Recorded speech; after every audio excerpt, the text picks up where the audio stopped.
Je voudrais juste m'assurer si c'est possible d'avoir un contact visuel avec chaque personne. Oui.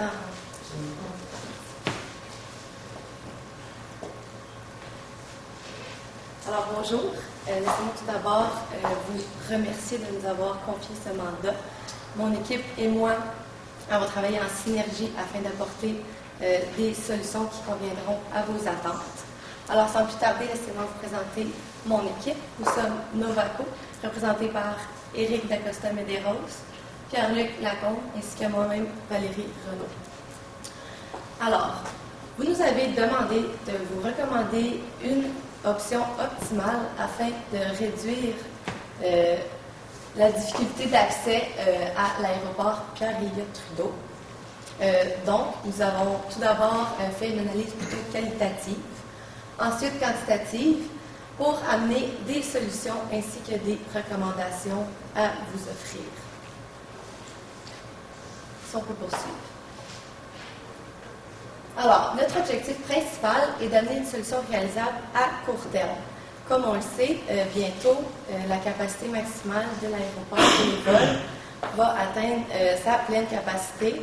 Donc, il va peut-être falloir attitrer des vols à d'autres aéroports. Donc, notre objectif est vraiment de trouver une solution à court terme avec le moins de coûts possible.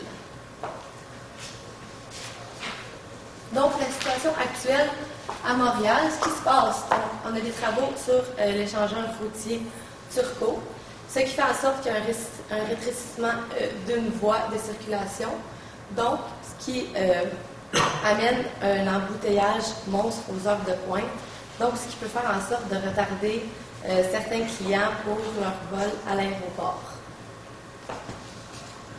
Les contraintes que nous avons, donc justement, c'est l'augmentation de la congestion.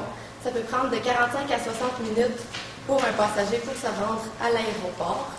De plus, ceci engendre des conséquences néfastes pour l'environnement, notamment aux gaz à effet de serre des automobiles. Ainsi, il est important de tenir en compte que le stationnement de l'aéroport a bientôt aussi atteint sa pleine capacité. Donc, il nous faut trouver une solution qui saura répondre à tous ces facteurs. Donc, des informations pertinentes concernant l'aéroport. C'est un aéroport majeur au Canada. L'achalandage moyen est de 12,6 millions de passagers et elle est située à 18 km à l'ouest du centre-ville. La clientèle, on a donc 32% de notre clientèle qui provient des zones densément peuplées, donc le centre-ville même de Montréal. 14% proviennent des marchés urbains, donc des villes aux alentours, et le reste, 54%, provient des marchés intermédiaires. Donc, les 4 options qui ont été envisagées, la navette 747 de la Société de transport de Montréal, la voie réservée au transport en commun, un aérotrain, ainsi qu'une navette non dédiée. Donc, tout d'abord, pour la navette 747 de la Société de transport de Montréal, elle a été déjà établie en mars 2010, donc elle est déjà instaurée. Elle dessert environ 9 arrêts d'autobus entre la gare et l'aéroport. Et un tarif de 8 $ est chargé pour prendre cette navette. La deuxième option, la voie réservée au transport en commun. Dans le fond, cette option-là n'est pas instaurée encore et elle nécessiterait des travaux supplémentaires. Pour la troisième, l'aérotrain. Cette option-là est non plus déjà instaurée. Le service de navette ferroviaire pour les besoins de l'aéroport seulement. Donc, ce service ne serait pas offert pour les transports en commun, seulement pour les besoins de l'aéroport. Et ce projet engendrait des coûts de plus de 600 millions de dollars. Et puis la dernière option, la navette non dédiée. Ce projet n'est pas instauré non plus. Le train reliant le centre-ville à l'ouest de l'île de Montréal offre un arrêt à l'aéroport directement et nécessiterait d'aménager quelques aménagements, donc des frais pour améliorer l'accessibilité. Donc, je vais maintenant céder la parole à mon collègue Éric qui vous fera une analyse un peu plus détaillée au niveau des chiffres. Merci. Donc, comme Valérie l'a mentionné, notre but était d'élaborer une recommandation suite à 4 options qui étaient proposées pour qu'évidemment nous puissions trouver la meilleure solution adaptée à votre situation. Ceci étant dit, nous allons donc poursuivre avec une analyse quantitative afin de démontrer la pertinence de la solution que nous avons retenue. Solution qui, je vous rappelle, devra répondre à votre problème qui était la congestion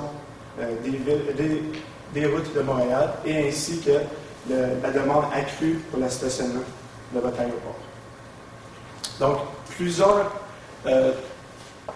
données de type quantitatif devront donc être analysées afin de vous démontrer pourquoi la solution que nous avons choisie ultérieurement est la plus propice.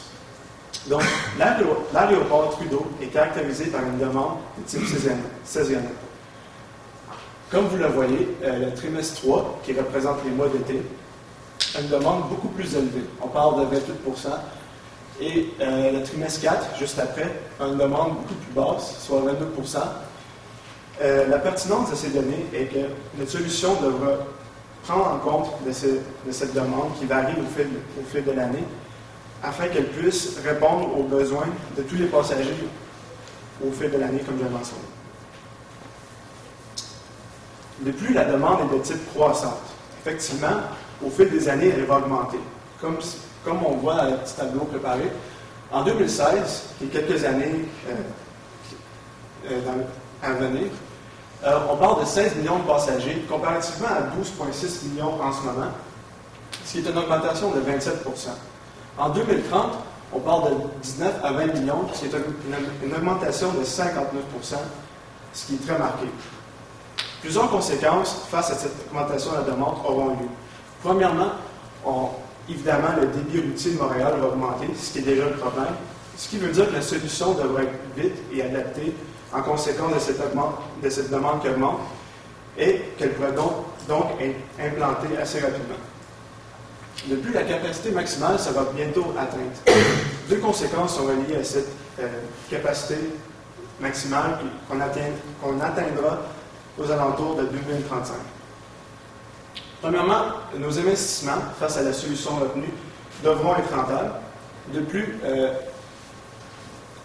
nos investissements devront être révalorisés. C'est-à-dire que dans le cas où, à la date butoir, c'est-à-dire que la capacité de l'aéroport sera atteinte, nos investissements pourront être affectés à d'autres activités, c'est-à-dire le transport, non seulement pour l'aéroport de Trudeau, mais aussi pour la banlieue et le centre-ville.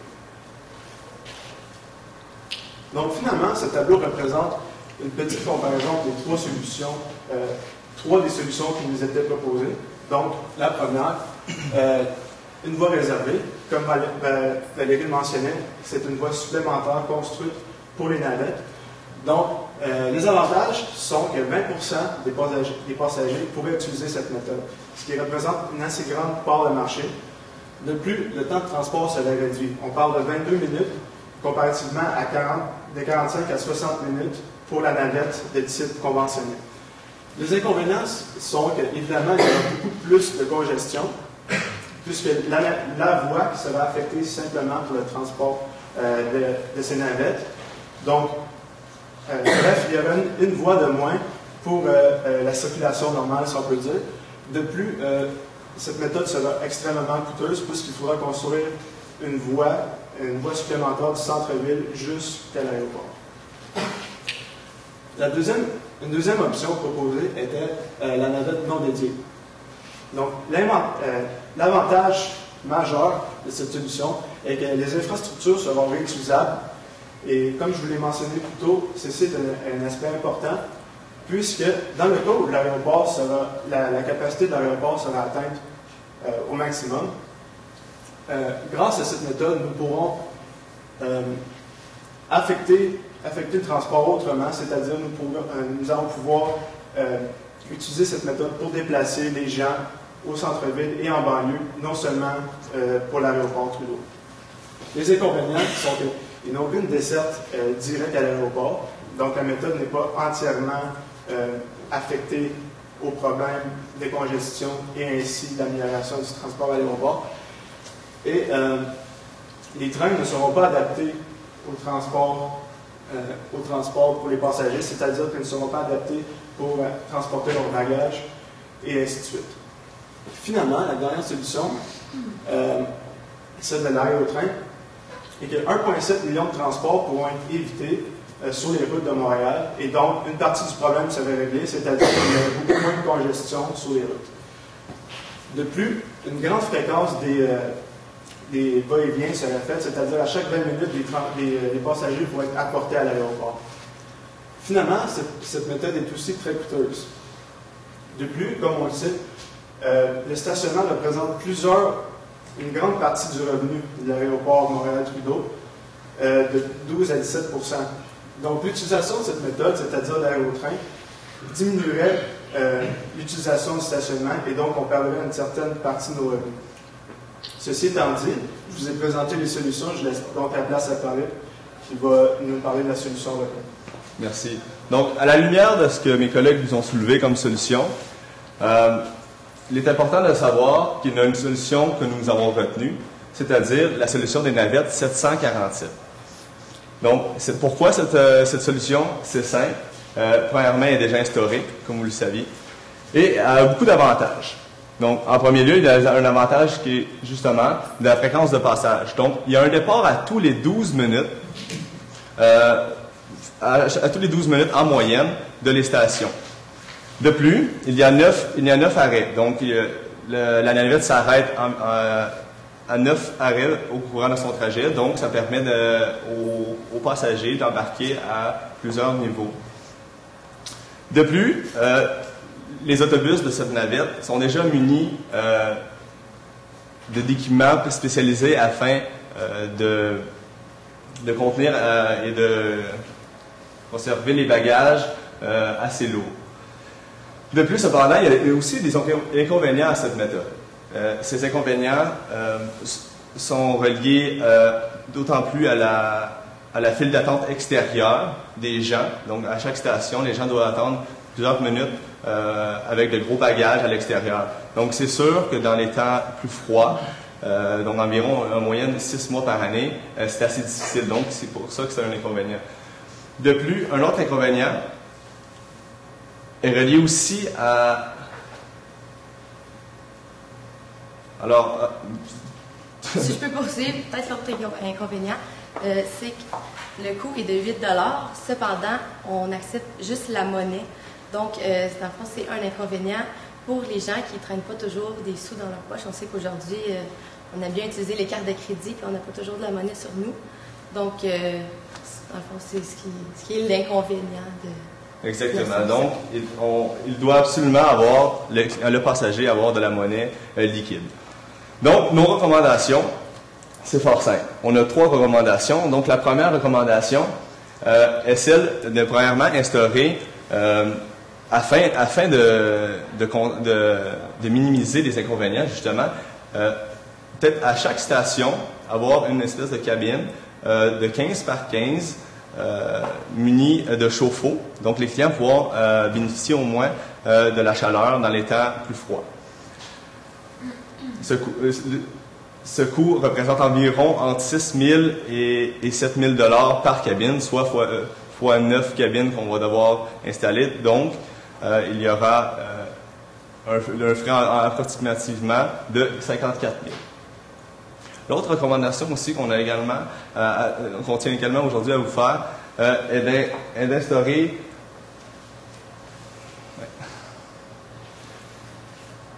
un système de code barre. Oui, exactement. Merci Valérie. Un système de code barre afin justement de faciliter là, les gens, ceux qui n'ont pas d'argent liquide. Donc, qu'est-ce qu'on va permettre, c'est que lors de l'achat du billet, le client va pouvoir penser sa commande, du nombre de billets qu'ils vont devoir acheter. Cependant, la représentante va pouvoir vendre le produit, et donc ça veut dire la navette, d'inciter la navette 747, afin de lui demander si le client va peut-être bénéficier de ces services. Si oui, le client sera chargé 8 $ supplémentaires et il aura son coupon de voyage. Donc, il y aura seulement qu'à montrer ce coupon lors de l'entrée à l'autobus, ce qui simplifiera grandement le passage des passagers dans l'autobus.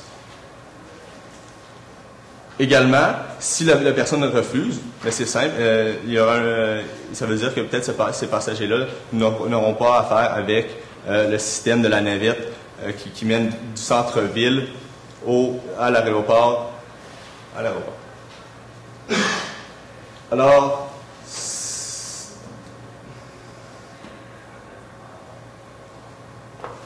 nous aimerions vous remercier encore une fois de nous avoir confié ce mandat.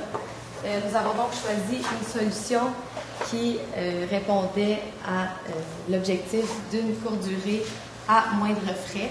Les autres options, pourquoi on les a rejetées, notamment parce que c'est des projets à long terme qui n'étaient pas déjà instaurés, donc qui allaient nécessiter beaucoup de temps et qui allaient nécessiter beaucoup de frais également. Et on ne voulait pas ça. Alors, je vous remercie. Nous sommes maintenant prêts pour une période de questions.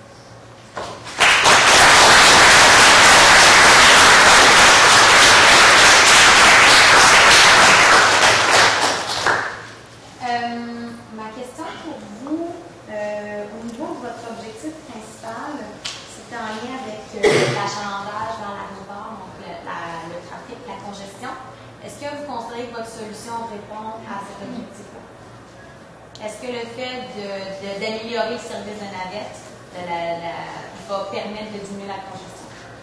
En fait, on a choisi cette option-là puisque, comme je l'ai mentionné, c'était moins cher pour une courte durée.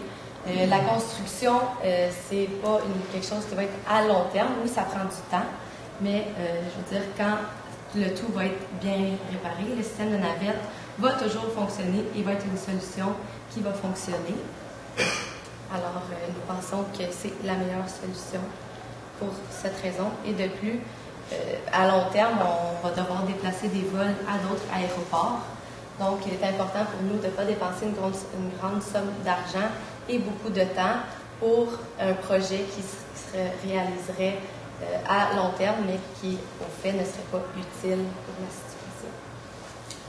Dans le fond, si je peux me permettre, les autres projets coûtaient plusieurs centaines de millions, voire même 600 millions. Donc, notre objectif principal était de rentabiliser notre investissement avant, justement, qu'on atteigne cette date butoir qui était la capacité maximale de l'aéroport atteinte.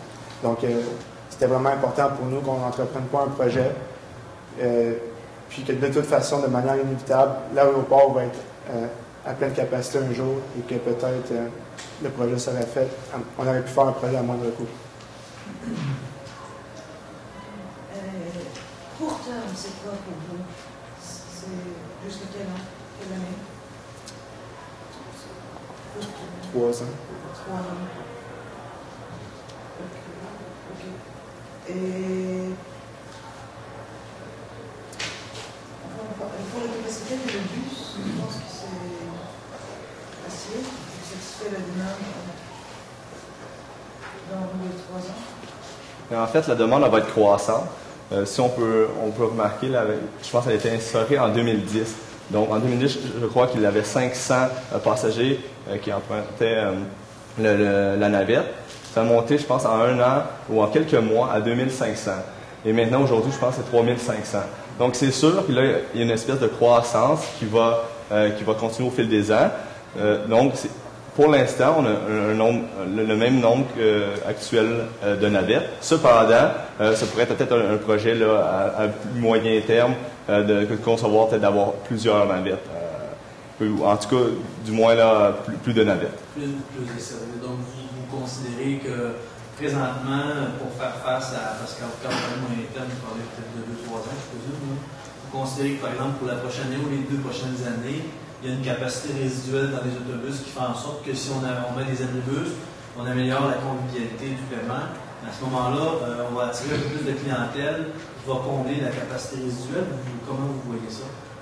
Exactement, comme je l'ai dit, c'est sûr qu'il va y avoir peut-être éventuellement beaucoup plus d'autobus, peut-être à la place de 12 minutes, beaucoup plus de navettes qui va passer, qui va passer.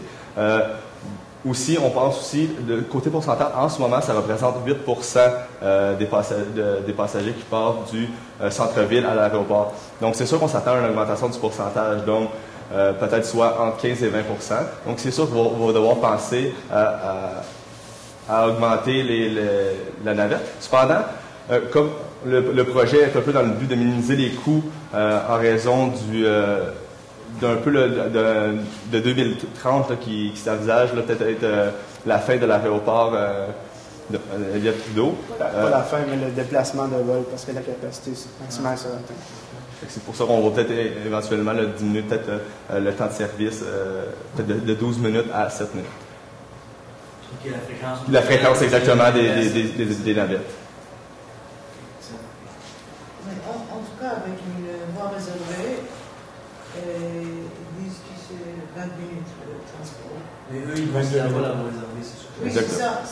Mais non, c'est ça, parce qu'on s'est dit. Entre chacun. C'est ça, on s'est dit qu'avec la voie réservée, déjà que c'est en construction, que c'est à cause de la congestion, ça ne serait pas une bonne solution d'aller faire plus de construction pour faire une voie réservée aux autobus. Donc, c'est pas une solution qui est envisageable pour l'instant. Merci. Merci.